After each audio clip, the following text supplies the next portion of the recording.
चेहलम से 10 किलोमीटर दूर तीना में एक फोर्ट मौजूद है जिसका नाम रोहतास फोर्ट है। इस फोर्ट को 1541 में शेर शाह सूरी ने बनवाया था, जिसका साइज 4 किलोमीटर है और ये पाकिस्तान का दूसरा सबसे बड़ा फोर्ट है। इस किले को बनवाने में आज के खरबों रुपए लगे।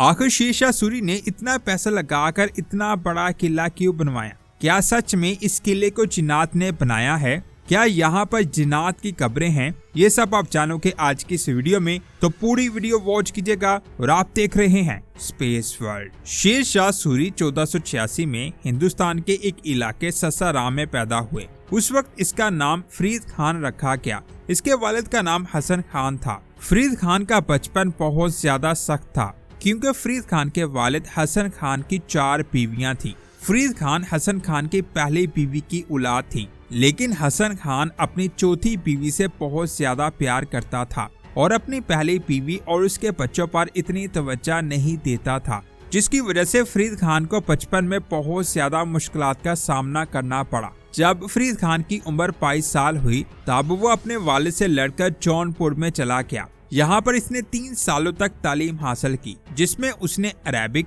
और पर्शियन की तालीम भी हासिल की। इसकी काबिलियत को देखते हुए इसका उस्ताद जमाल खान इससे बहुत ज्यादा मुतासर हुआ। जमाल खान इसके वालिद हसन खान का भी उस्ताद था, इसीलिए इसने इन दोनों की सुलह करवा दी। 3 सालों के बाद जब फरीद खान वापस अपने वालिद के पास गया तब इसके वालिद को ससाराम, हाजीपुर, वासपुर और टंडा के एरिया की जागीर मिल चुकी थी। यानी फरीद खान का वालिद पहले से और ज्यादा अमीर हो चुका था। हसन खान फरीद खान की काबिलियत से बहुत ज्यादा मुतासर हुआ, इसीलिए 1520 में हसन खान की मौत के बाद इसकी सारी जागीर फरीद खान को मिल गई। लेकिन हसन खान के और भी बेटे थे जो फरीद खान से नफरत करते थे। उन्होंने फरीद खान को अपनी जागीर बांटने का कहा, लेकिन फरीद खान ने साफ साफ मना कर दिया। उसके बाद फरीद खान के खिलाफ बहुत साजिशें की गई, जिसकी वजह से फरीद खान सब कुछ छोड़कर बिहार में बहार खान लोहानी के पास चला गया, जो साउथ बिहार का बहुत बड़ा लीडर था।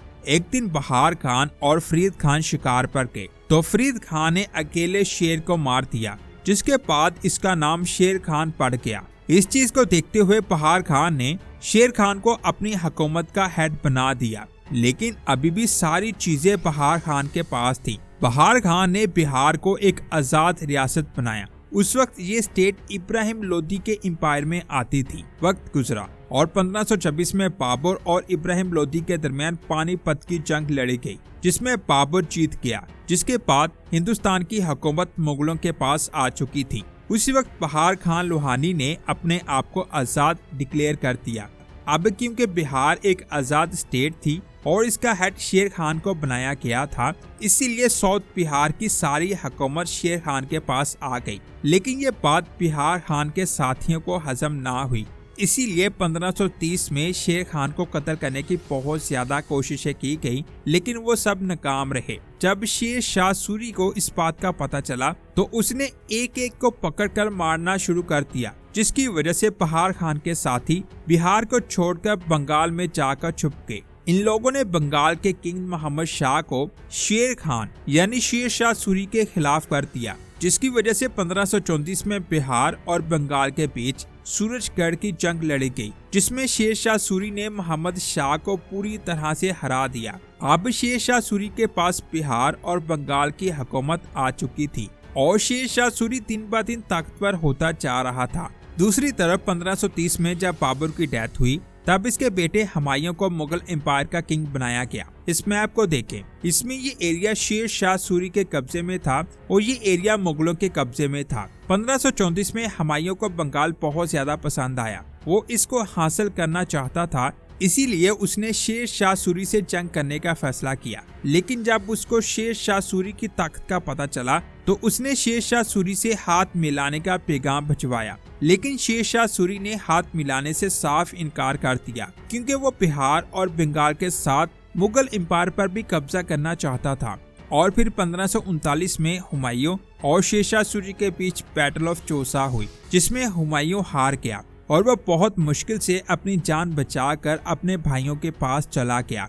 वहां जाकर उसने शेर शाह सूरी को शिकस्त देने की तैयारी शुरू कर दी। 1 साल के बाद बैटल ऑफ कन्नौज लड़ी गई। इसमें एक बार फिर से हुमायूं को शिकस्त हुई। जिसके बाद शेर शाह सूरी के पास आगरा, दिल्ली, संभाल, ग्वालियर, लाहौर और मुगल एम्पायर के सारे एरिया आ चुके थे। 1940 में शिकस्त के बाद हुमायूं बहुत मुश्किल से अपनी जान बचाकर भागा। वो मदद के लिए पंजाब और सिंध के कई बादशाहों के पास गया, लेकिन शेर शाह सूरी की बढ़ती हुकूमत की वजह से किसी ने उसकी मदद ना की, जिसके बाद ईरान के बादशाह ने हुमायूं को ईरान आने की दावत दे दी और फिर हुमायूं ईरान चला गया। वहां जाकर उसने शेर शाह सूरी को शिकस्त देकर दोबारा से हिंदुस्तान की हुकूमत हासिल करने की मंसूबाबंदी शुरू कर दी। हुमायूं के ईरान जाने की खबर शेर शाह सूरी को मिल चुकी थी और उसे पता था कि हुमायूं दोबारा से हिंदुस्तान को हासिल करने की कोशिश करेगा। साथ ही उसे घकरों से बहुत ज्यादा खतरा था, जिनकी हुकूमत पंजाब में थी,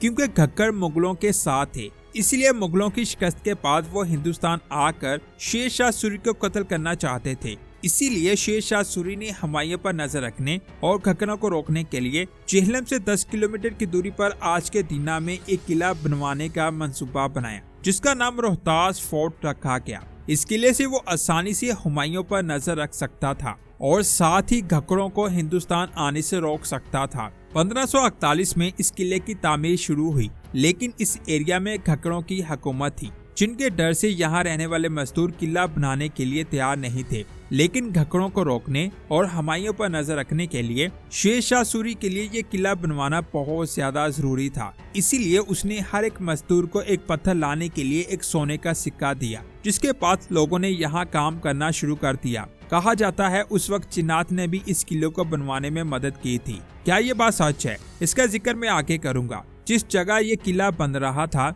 उसकी एक साइड पर काबुल और पेशावर था, जिसके पीछे ईरान था। यहाँ पर हुमायूं छुपा हुआ था। वो जेहलम के रास्ते से गुजरकर हिंदुस्तान जा सकता था। दूसरी तरफ पंजाब यानी घक्कर थे। इन दोनों जगहों से शेर शाह सूरी को बहुत ज्यादा खतरा था। इस किले की बाकी साइड्स पर लाहौर, कराची और कश्मीर थे। इस किले के 12 दरवाजे थे और इन सभी दरवाजों को एक दूसरे से मिलाया गया, जिससे एक सर्कल में बहुत बड़ी दीवार बन गई और इस पर 50,000 फौजी तैनात कर दिए गए, ताकि ये चारों तरफ नजर रख सके, खासतौर पर ईरान वाली साइड और पंजाब पर। जब ये किला काफी हद तक मुकम्मल हो चुका था, तब शेर शाह सूरी ने कहा कि आज मैंने घकरों की कमर तोड़ दी है। इस किले की एक साइड पर जंगल थे, जिसमें छोटे छोटे पहाड़ थे। इन पहाड़ों से गुजरकर किले की दीवार पर चढ़ना बहुत ज्यादा मुश्किल था। इसके अलावा घकरों को किले की दीवार पर चढ़ने से रोकने के लिए ये चौकियां बनाई गई। हर चौकी के बीच एक दीवार थी, जिसमें मुख्तलिफ सुराख बने हुए थे।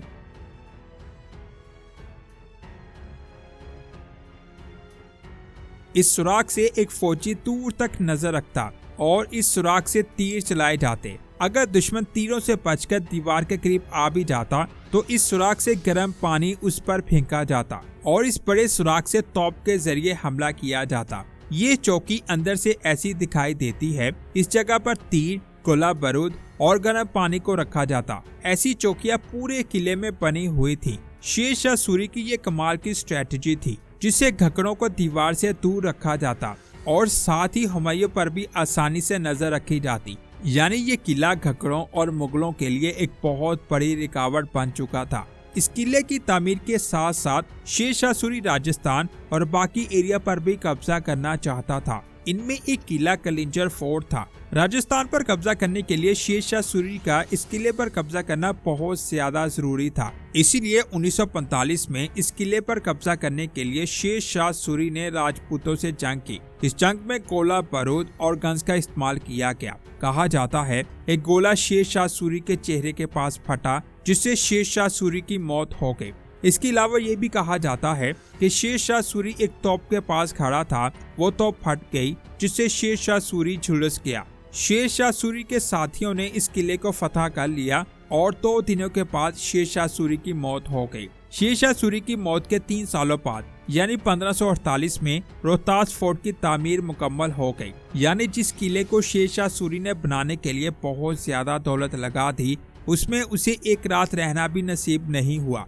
शेर शाह सूरी की मौत के बाद हुमायूं इस किले पर आया। उसने इस किले को देखते हुए कहा कि इस किले को मेरे दुश्मन ने बनाया है, इसीलिए उसने इसे गिराने का हुक्म दे दिया। लेकिन इसके साथियों ने इसे किला गिराने से मना किया जिसके बाद ये किला मुगलों के कब्जे में आ गया। इस किले में रहने के लिए बहुत कम कमरे बनाए गए थे, क्योंकि दूर तक नजर रखने के लिए यहाँ 12 दरवाजों वाली बहुत बड़ी दीवार बनाई गई थी, जो 4 किलोमीटर तक फैली हुई थी, जो इस वक्त काफी हद तक टूटकर खत्म हो चुकी है। कहा जाता है जब इस किले को बनाया जा रहा था तब जिन्नात ने भी इस किले को बनाने में मदद की थी। इस किले के अंदर बहुत सारे मज़ारात हैं। यहाँ रहने वाले लोगों का कहना है कि इनमें कुछ कब्रें उन जिन्नात की हैं। यहाँ पर एक कब्र है जिसके बारे में लोगों का कहना है कि ये एक बहुत बड़े दियो की कब्र है। इसके अलावा कई लोगों का ये भी कहना है कि उन्होंने यहाँ अजीब सी चीजों को फील किया है, जैसे ये जगह हॉन्टेड हो। इन कॉमेंट्स को आप देख सकते हैं। क्या सच में इस किले को जिन्नात ने बनाया और क्या वहाँ लोगों के साथ अजीब वाकयात हुए? आपका इसके बारे में क्या ख्याल है? नीचे कमेंट्स करके जरूर बताएं। ये थी आज की शानदार वीडियो। दोस्तों, इस वीडियो को बनाने में बहुत ज्यादा मेहनत हुई है। आप हमारी वीडियो को लाइक और शेयर करते हैं तो हमारा हौसला बढ़ता है। अगर आप ऐसी ही एक और शानदार वीडियो देखना चाहते हैं तो हमारे चैनल को सब्सक्राइब करके बेल आइकन को प्रेस करें। मिलते हैं एक और शानदार वीडियो में। अपना बहुत सारा ख्याल रखें। अल्लाह हाफिज।